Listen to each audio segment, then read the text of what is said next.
Brought to you by KR Mangalam University. We provide you the platform to turn your dreams into reality. Give wings to your aspirations with KR Mangalam University.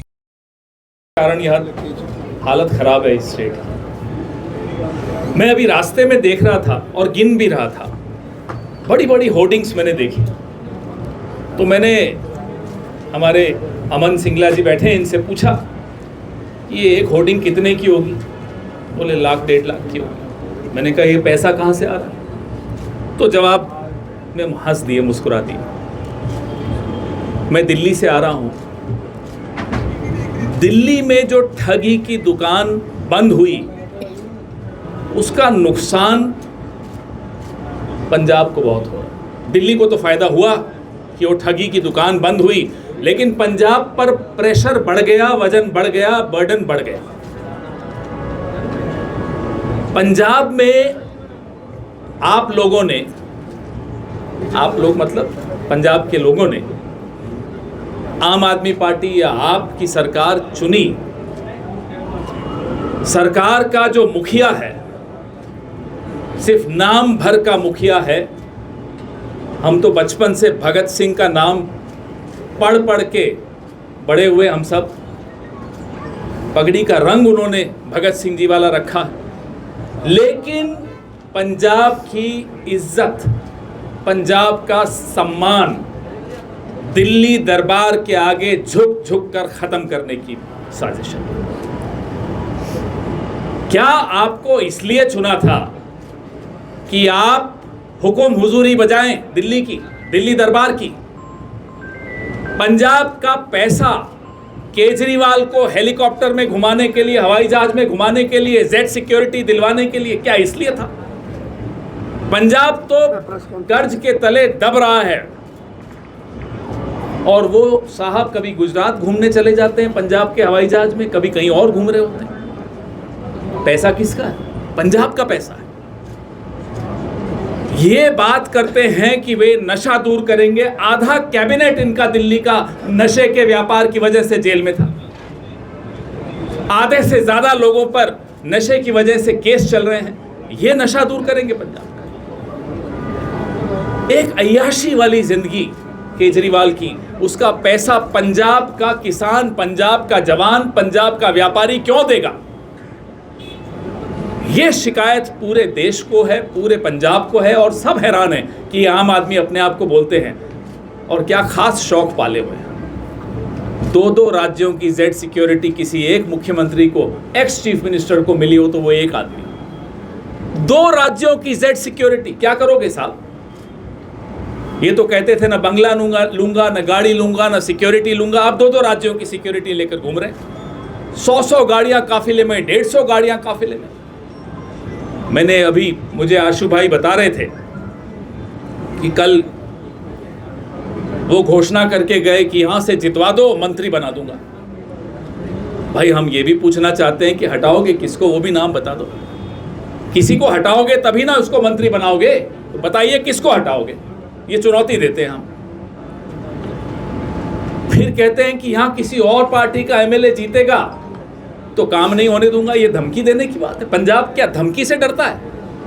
Punjab को आप डरा के vote लेंगे और पंजाब आपको vote दे देगा?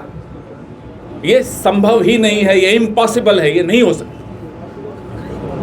आपका मुखिया भले झुकता होगा दिल्ली दरबार के आगे, पंजाब नहीं झुकता है, पंजाब डरता नहीं है। पंजाब को धमकाइए मत। ये आशु है इसका नाम, ये शेर है, ये काम करवाना जानता है। 1000 करोड़ के काम हम गिन रहे थे, करा चुके।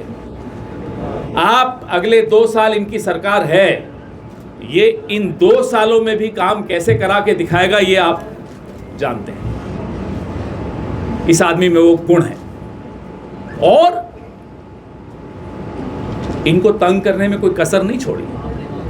ये तो कोर्ट से बाइज्जत निकल कर आए नहीं, उन्होंने तो पूरी कसर निकाल दी थी इनको कैसे फंसा के रखना है, उलझा के रखना है।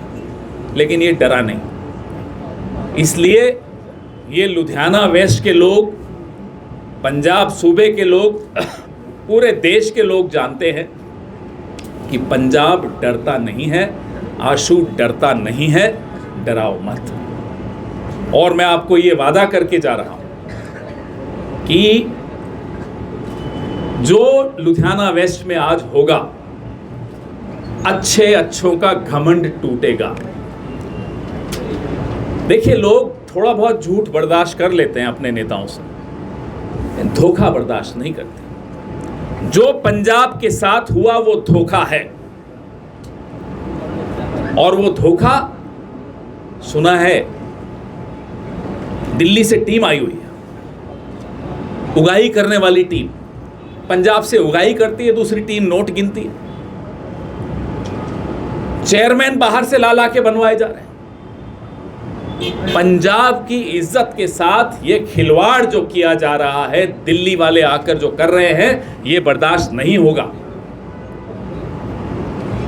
आशु जी के पास एक विजन है, चिंता है इनके मन में, और ऐसा शख्स जिसके पास एकदम स्पष्ट विजन है, वो लुधियाना वेस्ट के लोगों के लिए बहुत कुछ कर गुजरेगा। इसमें किसी को कोई शक, कोई शुबा नहीं होना चाहिए। जब 2022 में हम घूम रहे थे चुनाव में, वो एक नारा लगाता था, एक मौका। मैं पूरा नारा नहीं बताऊंगा। अब जहरीले नाक को कोई मौका देता है क्या? कोई कहता है कि भाई जहर का एक मौका दे दो, एक बार जहर ले लो। जहर एक बार लो या 2 बार लो, जहर होती है। और अब उस जहर को ख़त्म करने का समय आ गया है।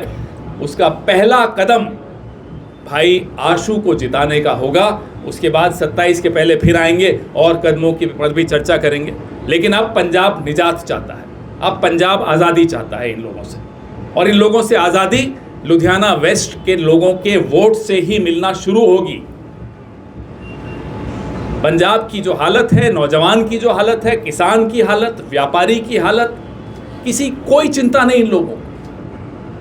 पिछले 3 सालों से लगता ही नहीं है कि पंजाब का कोई बड़ी वारिस है, कोई नहीं लगता। छोड़ दिया पंजाब को दिल्ली वालों के भरोसे। अब आपके सवाल, क्योंकि आप भी लेट हो रहे हैं, सवाल पूछिए फिर आगे। उन्होंने कहा कि इनके पास कोई मुद्दा नहीं, बार यही बात कह रहे कि ये दिल्ली से आए, यहाँ रहना चाहते हैं, बार यही बात हो रही है। अब आपको मैं नाम भी बताऊं, दिल्ली से एक आदमी इनकी एक महिला नेता को मारपीट करके यहाँ आकर बैठ गया या नहीं बैठ गया? सब जानते हैं उसका नाम। कहां से किस राज्य से लाकर यहाँ लोग बैठाए जा रहे हैं। तो इसका जवाब देना पहले। ये बोलने से थोड़ा ही काम चल जाएगा कि इनके पास मुद्दा, हमारे पास बहुत मुद्दे हैं। पंजाब का एक व्यक्ति का, एक शख्स का मुद्दा हमारा मुद्दा है, किसान का मुद्दा हमारा मुद्दा है, व्यापारी का मुद्दा हमारा मुद्दा है, बेरोजगार नौजवान का मुद्दा हमारा मुद्दा है, लॉ एंड ऑर्डर का मुद्दा हमारा मुद्दा है। आज नशे की क्या हालत है, ड्रग्स की क्या हालत है, ये मुद्दा नहीं है क्या? और इन मुद्दों पर इनका ध्यान इसलिए नहीं जाता कि ये दिन भर उगाही के काम में लगे हुए हैं, दिल्ली दरबार के आगे झुकने में लगे हुए हैं, दिल्ली वालों के सामने सरेंडर करके बैठे हैं। पूरा हिसाब किताब सबके पास है। ये 100-150 गाड़ियों के काफिले क्यों घूम रहे हैं? ये Z+ सिक्योरिटी किसके पैसे से मिल रही है केजरीवाल को? इसका जवाब देना उन मंत्रियों को कहिए।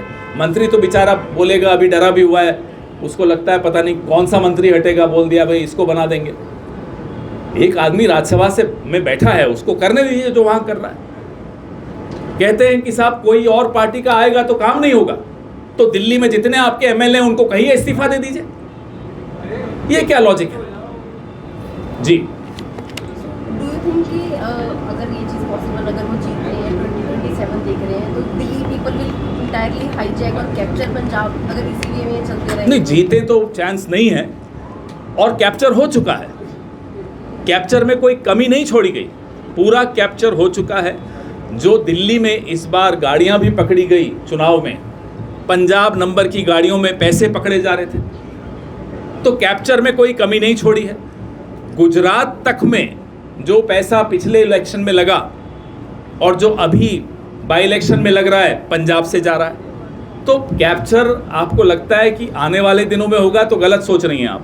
कैप्चर हो चुका है, पूरी तरह से हो चुका है।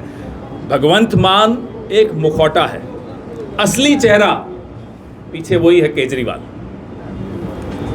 जो खुद आकर बोलता है कि मैं मंत्री बना दूंगा। भाई तुम कौन हो? यहाँ एक राज्य सूबे की एक सरकार है, सूबे का एक मुखिया बनाया हुआ है आपने, तो उससे कोई बात ही नहीं, सीधा केजरीवाल मंत्री बना देगा।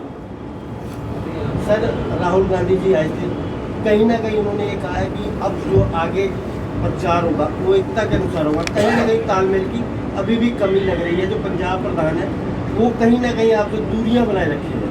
भाई मेरे को मालूम है कि वो उस दिन नॉमिनेशन में आए, मुझे ये भी मालूम है कि आने वाले दिनों में भी आएंगे। अब पार्टी में सब अलग अलग कामों में लगे हुए हैं। मेरा काम तो ये नहीं है जो मैं कर रहा हूँ, लेकिन मेरे को ड्यूटी दी तो आऊँगा ना।